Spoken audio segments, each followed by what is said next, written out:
"Yell at me again and I'll kill you," the waitress shouted at the Sheikh, but he did something unexpected. "Comment with what you thought of this story, giving it a score from 0 to 10, and tell me which city you're watching from. I really want to know if you liked my story and get to know you better, so subscribe to my channel to support my work. I'm counting on your help." The suffocating air of the Corner House restaurant in a bustling Queens neighborhood in New York City carried the weight of Emily Johnson's unshed tears.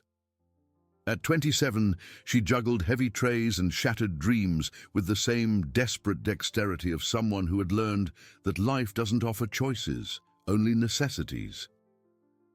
In that stuffy December of 2024, every drop of sweat that ran down her face reflected the unbearable pressure of late bills, overdue rent, and a sick mother who depended entirely on her miserable salary.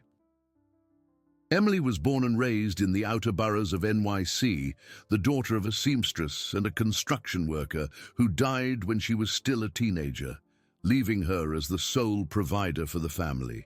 Her natural beauty, wavy hair that shone even under the cold restaurant lights, deep brown eyes, and a smile she saved only for her moments of rest, contrasted painfully with the hardness that life had sculpted into her features. She had studied business at a state university, dreaming of one day escaping the 16-hour daily grind between two jobs. But those dreams seemed increasingly distant as reality knocked on her door in the form of red letter bills and expensive medications. On that specific night, after a devastating fight with her mother over borrowed money she couldn't repay to neighborhood loan sharks, Emily felt as if she were carrying the entire world on her shoulders. Her movements were mechanical, automated by years of experience serving tables to hurried executives and lost tourists in the city. It was then that a hand gently touched her arm as she passed, carrying a tray full of dishes. The touch, though delicate, instantly activated all her defense instincts. Without looking back, with the accumulated anger of years of subtle harassment and constant disrespect, she spun around abruptly and shouted with a fury that surprised even herself, "Yell at me again, and I'll kill you!" Her words echoed through the restaurant, causing conversations to halt and heads to turn in her direction. But when she finally lifted her eyes to face the one who had dared to touch her, Emily encountered something completely unexpected. Before her stood a man who looked like he had stepped out of a movie, tall, with striking features that suggested Middle Eastern ancestry mixed with American roots, impeccably styled black hair, and dark eyes that shone with a disturbing intensity. He wore a suit that probably cost more than she earned in a year, and on his wrist, a watch she recognized from magazines as being from a very expensive Swiss brand. But what impressed her most was not his flawless appearance or the evident signs of wealth. It was the genuinely concerned expression on his face, as if he truly cared about what he had seen in her eyes. "Excuse me," he said in a deep, accented voice that carried traces of an expensive education. "I was just going to ask if you were okay, because I could see in your eyes that you seemed sad." His words, spoken with a disarming sincerity, caused all of Emily's anger to morph into confusion and, strangely, a vulnerability she hadn't felt in years. This man was Adam Al-Hamad, 35, an American businessman of Syrian-Lebanese descent whose grandfather had immigrated to the US in the 1940s and built an import-export empire that now stretched across the Middle East and Latin America. Adam had inherited not only the family fortune, but also the responsibility of leading a conglomerate that employed thousands of people and moved billions of dollars annually. Educated at the best schools in the US and later at Harvard, he had returned to New York 5 years earlier to permanently take over the family business after the premature death of his father. Despite all his wealth and power, Adam carried deep scars from a lonely childhood, raised by nannies and tutors while his parents constantly traveled for business, and from an arranged marriage that had ended in divorce 2 years prior, leaving him skeptical about genuine relationships and tired of women who saw him only as a walking ATM. That night, he had chosen to dine alone in that modest restaurant precisely to escape the artificial world he lived in, seeking a bit of authenticity amidst the falsehood that constantly surrounded him. When his eyes met Emily's, something inexplicable happened. Adam, who had developed an almost supernatural ability to read people through years of negotiating with the most varied types of individuals, instantly recognized in her expression something he himself knew intimately: the feeling of carrying a weight impossible to bear alone. The deep sadness he saw reflected in those brown eyes touched him in a way he hadn't experienced in years, awakening a protective instinct he thought he had lost forever. Emily, in turn, was completely bewildered by the genuine concern of this stranger. Accustomed to being treated as invisible or, at best, as an object of cheap desire, she didn't know how to react to the respectful and careful attention emanating from this clearly powerful man. I thought you were... I'm sorry, she murmured, feeling her cheeks burn with shame over her earlier outburst. The rest of that evening passed like an impossible dream. Adam waited patiently outside the restaurant, leaning against a black Mercedes-Benz that was worth more than most houses in the neighborhood where Emily lived, until she finished her shift at 2 in the morning. When she came out, exhausted and sweaty, expecting to find only the empty, dangerous streets that always accompanied her home, she was once again met by that mysterious man. "Allow me to take you home," he said simply, and something in his voice, a combination of natural command and genuine concern, made her accept against all her self-preservation instincts. During the drive, they talked in a way that surprised them both. Emily, normally reserved and suspicious, found herself talking about her difficulties, her abandoned dreams, and the crushing weight of her responsibilities. Adam, accustomed to superficial and self-interested interactions, found himself genuinely interested in the strength and determination of this woman who worked 2 jobs to support her sick mother and still maintained an unshakable dignity. When they arrived at the building where she lived, an old, poorly maintained building in Queens, Adam felt a pang of something he hadn't experienced in years. The desire to protect someone truly vulnerable, not out of obligation or convenience, but from a pure emotional impulse. "You shouldn't be coming home alone at this hour," he said, and before she could protest, he added, "I have an apartment near Midtown. You can rest there tonight, and tomorrow I'll make sure you get to work safely." Emily knew she should refuse, that accepting a stranger's invitation, no matter how kind he seemed, went against all the safety rules she had learned living in the outer boroughs. But there was something in Adam's eyes that made her trust him in an inexplicable way. And the prospect of a night without worrying about her mother, the bills, or the safety of her neighborhood was too tempting to resist. "I can't just disappear," she whispered, her voice revealing a vulnerability she rarely allowed others to see. "My mother will worry if I don't come home." Adam nodded with understanding, pulling his phone from the inside pocket of his jacket. "Then call her now. Tell her you're safe, that you're with a friend and you'll be back in the morning." The simplicity of his solution, the way he immediately considered her concerns without questioning or minimizing them, touched Emily in a way she hadn't expected. She called home, inventing a story about staying to help a co-worker who was going through a tough time, and when she hung up, Adam had already started the car again. His apartment was a parallel universe to Emily's world. Located in one of the most luxurious buildings in Midtown Manhattan, the space was a stunning display of good taste and discreet wealth. European designer furniture mixed with contemporary American art, and enormous windows offered a panoramic view of the illuminated city that stretched to the horizon. "Make yourself at home," Adam said, showing her to a guest room that was larger than her living room and kitchen combined. There are clean clothes in the closet, towels in the bathroom. If you need anything, my room is at the end of the hall. For the first time in her adult life, Emily experienced what it was like to wake up between Egyptian cotton sheets in a king-size bed that made her feel as if she were floating on a cloud. The morning light filtered gently through automated curtains, and when she got up to look out the window, the view of the city below left her breathless. New York stretched endlessly in every direction, but from a completely different perspective than she knew, not as an oppressive labyrinth of concrete and despair, but as a sea of possibilities shining under the morning sun. When she went down to the kitchen, she found Adam already impeccably dressed for work, but he immediately abandoned his newspapers and coffee when he saw her appear. "Did you sleep well?" he asked, his eyes quickly scanning her face as if checking to see if she had rested properly.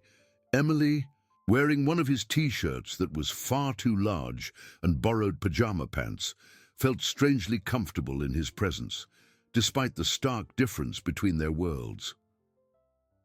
"Better than I have in months," she admitted, accepting the cup of coffee he offered her. The coffee was unlike any she had ever tasted, smooth, aromatic, clearly expensive, but what impressed her most was the careful attention with which he prepared it for her, asking about her preferences and adjusting the sugar until it was perfect.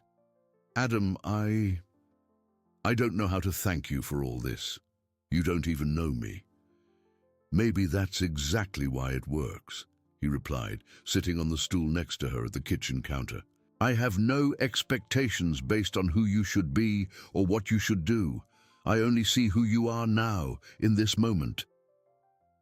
His words carried an honesty that surprised her, and Emily realized that perhaps he was revealing something about himself too, that maybe he was also tired of relationships based on roles and expectations instead of genuine connections. They spent the morning talking in a way neither of them had ever experienced before. Adam cancelled his first meetings of the day, something unthinkable in his normal routine, to spend more time with her. Emily discovered that behind the facade of the successful businessman was a deeply lonely man who had built walls around himself not only to protect his wealth, but to protect a heart that had been hurt by people who saw him only as a source of benefits. He, in turn, was fascinated by her inner strength, by the way she had faced adversities that would have destroyed him while maintaining her dignity and compassion intact. "I have to go to work," Emily said finally, when she realized it was already past 10 in the morning. The reality of her life, the restaurant, the bills, her mother waiting at home, began to seep back into her consciousness, creating a sense of urgency that contrasted painfully with the peace she had found in that apartment. "I'm already going to be late, and I can't afford to lose this job." Adam watched her for a moment, and she could see an internal battle taking place in his eyes. "What if I told you that you don't have to worry about that anymore?" he asked carefully. "What if I could solve all your financial problems right now?" The question hung in the air between them like a time bomb, loaded with implications that both understood immediately. Emily physically moved away from him, her expression hardening. "In exchange for what?" she asked, her voice cold. "Because men like you don't do anything for free. There's always a price, always expectations." The hurt in her voice revealed years of experience with men who had tried to buy her attention or gratitude, and Adam instantly realized he had stepped into dangerous territory. "No," he said quickly, standing up as well. "Not in exchange for anything. Just because someone like you shouldn't have to live with that kind of pressure." He ran his hands through his hair, frustrated with his own inability to express what he truly felt. "I know how this sounds. I know it seems like I'm trying to buy you, but that's not it. It's just that seeing you carry all this weight alone hurts me in a way I can't explain." The sincerity in his voice was like a punch to Emily's gut. She had prepared herself to deal with indecent proposals, with men who would try to turn her into a possession, but she was not prepared for someone who genuinely cared about her well-being without expecting anything in return. "Adam," she said softly, "I appreciate it more than you can imagine, but I can't just let you solve my life. That wouldn't be fair to either of us." What happened next surprised them both. Adam, a man accustomed to solving problems with resources and power, felt a deep admiration for her integrity, for the way she refused to compromise her dignity even when it could solve all her problems. Emily, accustomed to being judged or devalued for her financial situation, found in Adam someone who respected her choices and values, even when they complicated things. "Then let me take you to work," he said finally. "And maybe we can have dinner tonight. Not at an expensive restaurant that will make you feel uncomfortable, but somewhere we can talk more." The simplicity of his proposal, the way he considered her comfort instead of trying to impress her with his wealth, made her agree before she even thought about the implications. The drive to the restaurant was silent, but not uncomfortable. Both were processing the morning they had shared, trying to understand what had happened between them and what it might mean. When they arrived at the corner house, Adam waited until she got out of the car to say, "Emily, I know this must all seem crazy to you, and I'll understand if you want to forget this ever happened, but I'd really like to see you again." She looked at him through the open car window, seeing not the millionaire businessman who could have any woman he wanted, but a man who seemed genuinely interested in getting to know her better. "I'd like that too," she said, surprising herself with her own courage. "But Adam, I need you to understand.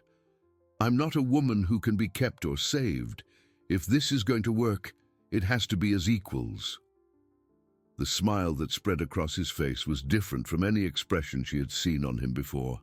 Genuine, warm, and filled with something that looked a lot like hope. "I wouldn't expect anything less from you," he said. And as she turned to enter the restaurant, he called out softly, "See you at 8?" The weeks that followed were an emotional roller coaster that tested the limits of everything Emily and Adam thought they knew about themselves and about relationships. What had started as casual dinner dates turned into a deep and complicated connection that neither of them knew how to navigate. Adam found himself constantly fighting his protective instincts and his need to control situations, while Emily battled the growing emotional dependency she felt for a man whose world she still didn't fully understand.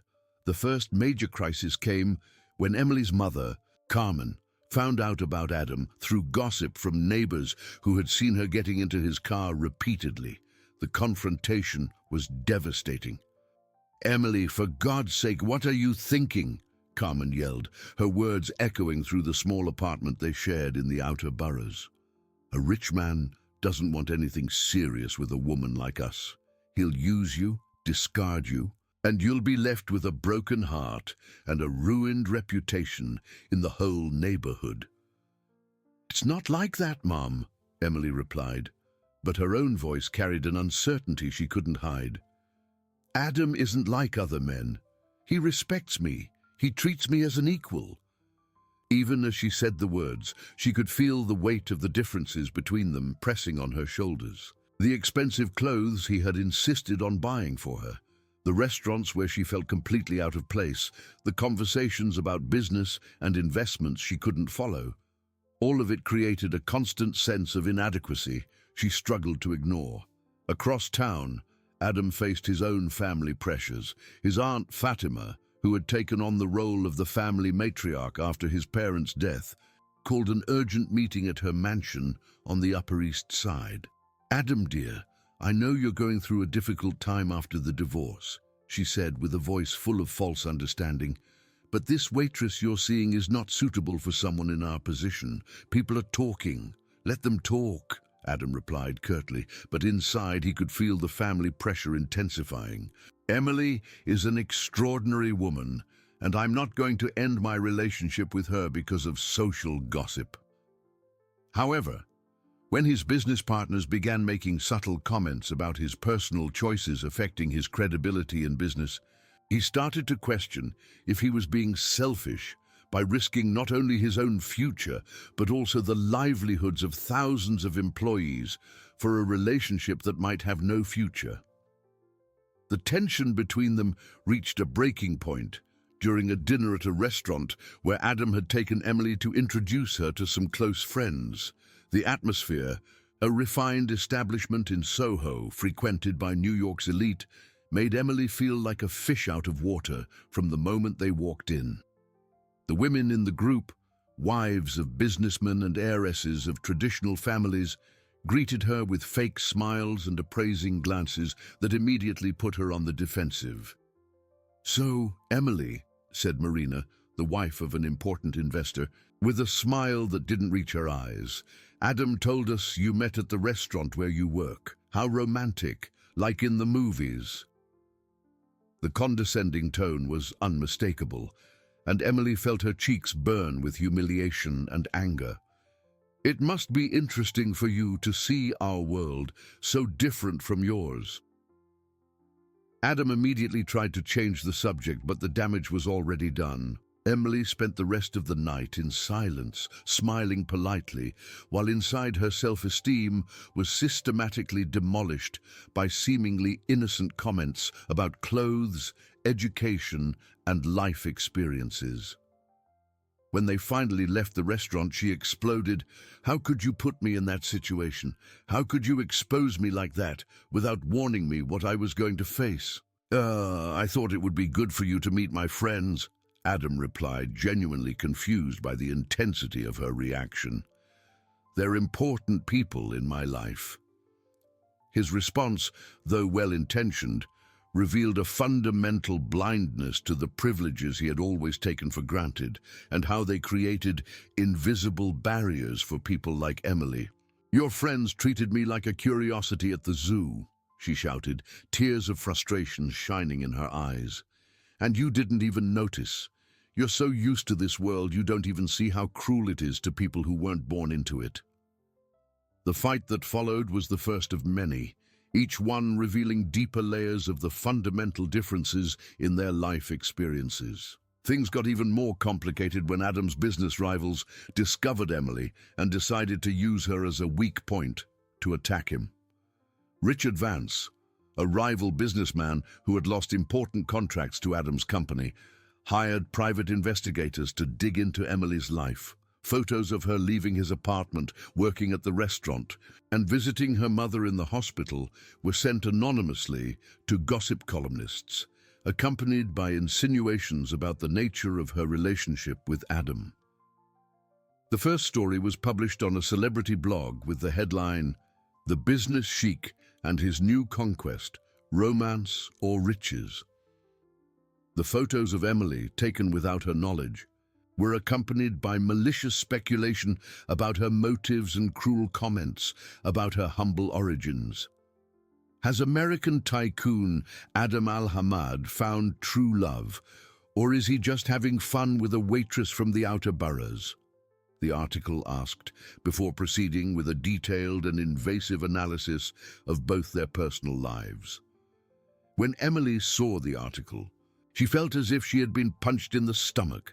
Her photos were spread across the internet, her private life was being dissected by strangers, and she became the target of cruel comments on social media. Gold digger, fortune hunter, and worse epithets were thrown at her by people who had never met her. Worse still, some customers at the restaurant began to recognize her and make disrespectful comments, forcing her boss to consider firing her to avoid the drama. Adam was furious when he learned about the article. He immediately contacted his lawyers and managed to get most of the publications taken down, but the damage was already done. His public image, which he had carefully cultivated over the years, was being questioned, and his family intensified the pressure for him to end the relationship. "This will blow over," he assured Emily, but you need to stay off social media and maybe consider taking a leave from work until things calm down." "You don't understand," Emily replied, her voice breaking with frustration.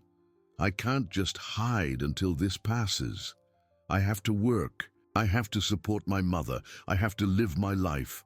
And now, because of you, all of that is being threatened." The accusation hurt Adam more than he expected, mainly because he knew she was right.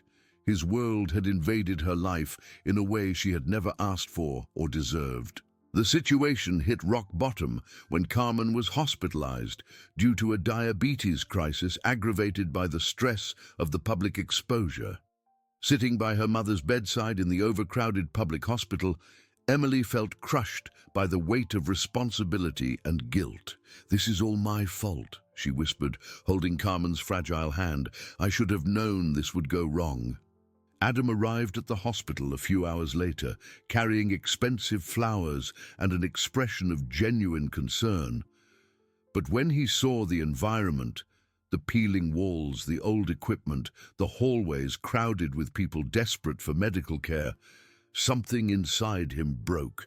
It wasn't that he never knew such places existed, but seeing them through Emily's eyes, understanding that this was her daily reality while he lived in luxury, created a painful awareness of the differences between them that went beyond money.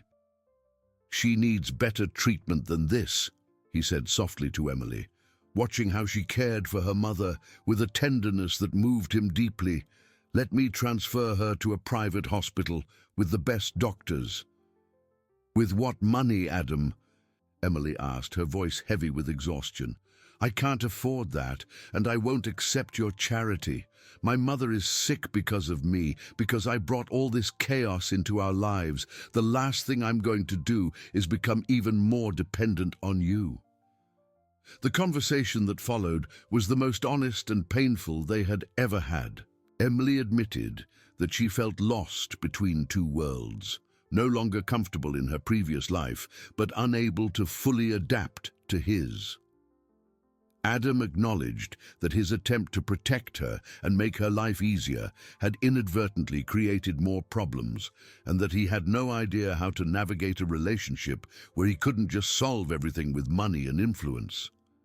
"Maybe," Emily said finally, tears rolling down her face, "we were both trying to force something that just isn't possible. Maybe some differences are just too big to overcome." Emily's words echoed in the hospital corridor like a final sentence, leaving both her and Adam in a silence heavy with pain and resignation. For the next 3 months, they remained apart, each trying to rebuild their life without the other. But discovering that true love doesn't just disappear because circumstances become difficult. Emily returned to her routine of working 2 jobs, but now she carried a deep melancholy that her colleagues and customers immediately noticed. Adam plunged into business with an almost obsessive intensity, closing record deals and expanding his operations, but finding little pleasure in successes that once energized him. It was during this painful separation that both underwent the most significant growth of their lives. Emily, forced to confront her own prejudices about wealth and power, began to realize that she had judged Adam for the privileges he had inherited, rather than seeing him as the man he was trying to become. She enrolled in a night course specializing in hospital management, funded with her own savings, determined to build a career that would allow her to help people like her mother without depending on anyone's charity. Adam, for his part, underwent an even more radical transformation.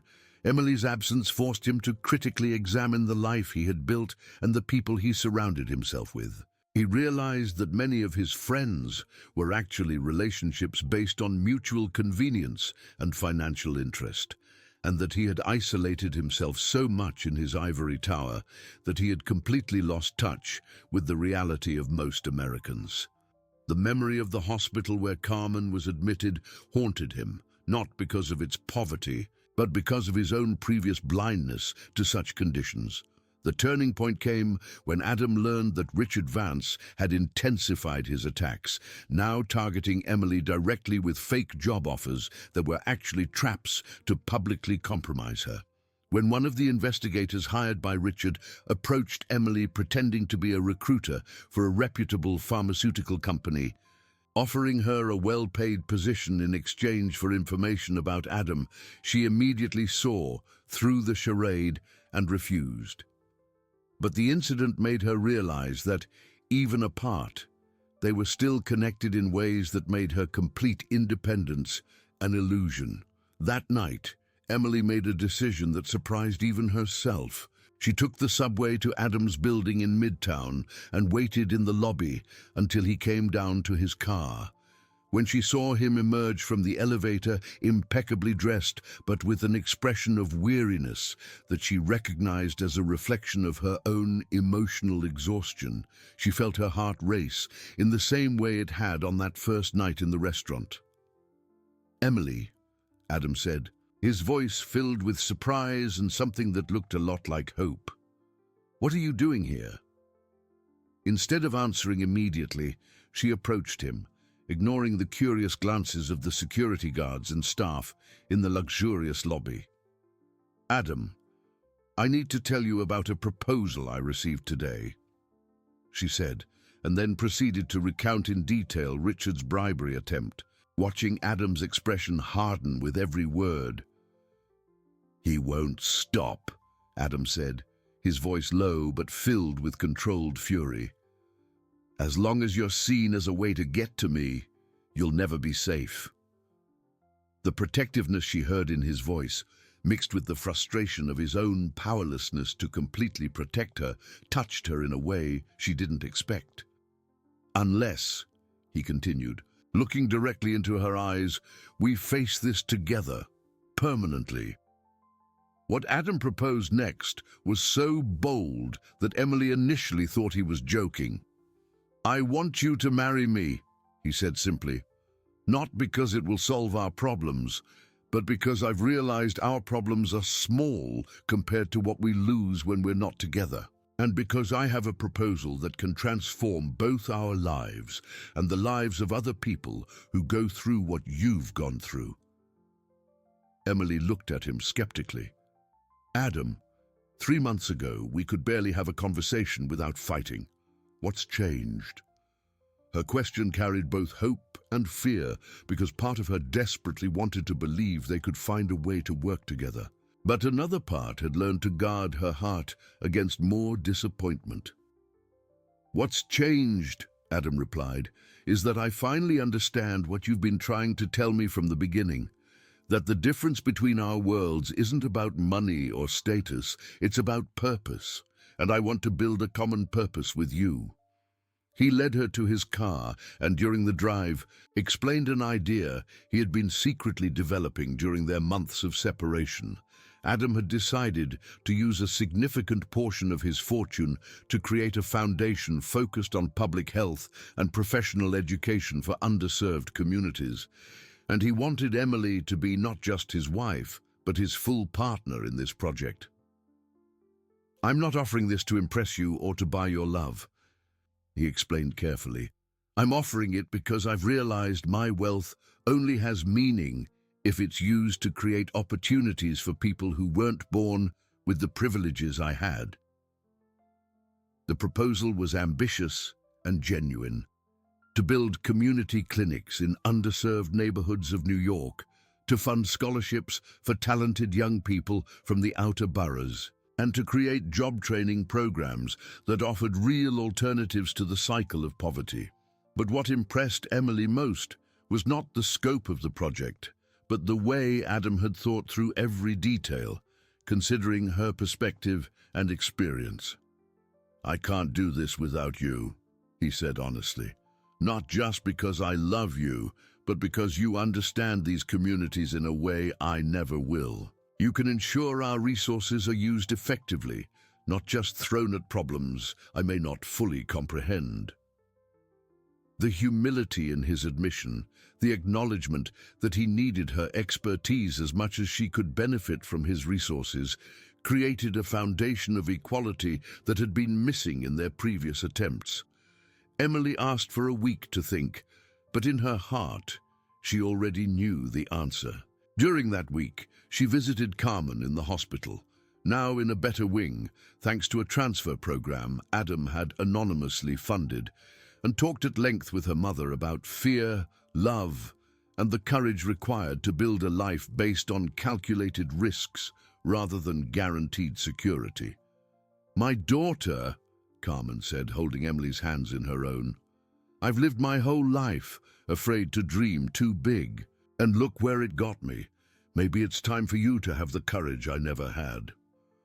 Her mother's forgiveness and support removed the last emotional barrier that was stopping Emily from following her heart. When she called Adam a week later, her voice was firm and resolute. "I accept your proposal," she said, "but on two conditions. First, I want a prenuptial agreement that ensures, if anything goes wrong between us, I leave with enough resources to support myself and continue the foundation's work independently. Second, I want our ceremony to be held in the community chapel where I grew up, with the people who watched me struggle to get here."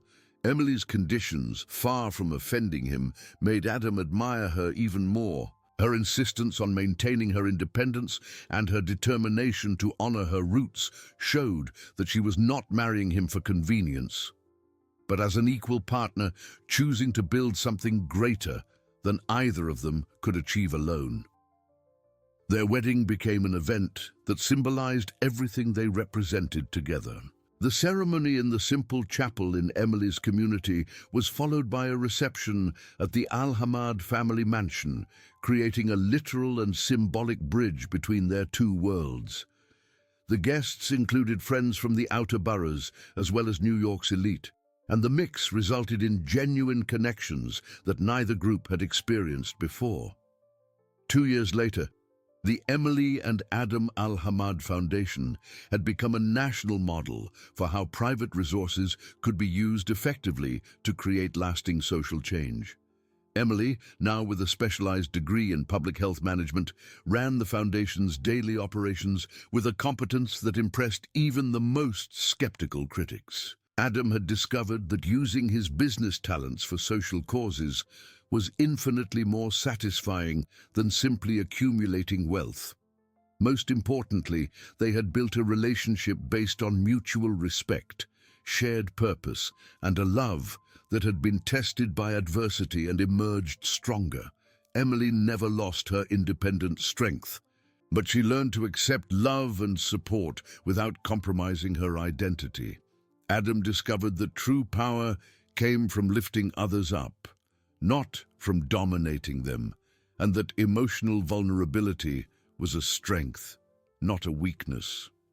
On quiet nights, as they lay together in the apartment they now shared, a compromise between luxury and simplicity that reflected their combined personalities, Emily sometimes thought back to that first night in the restaurant when she had yelled at him, "If someone had told me that night that you would become my husband and life partner," she would murmur against his chest, "I would have thought they were crazy.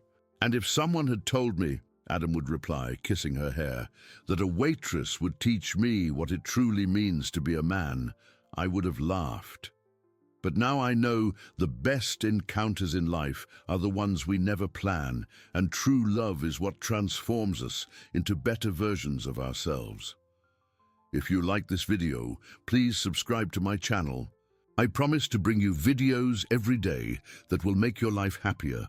Comment what you thought of my story, giving it a score from 0 to 10, and thank you very much.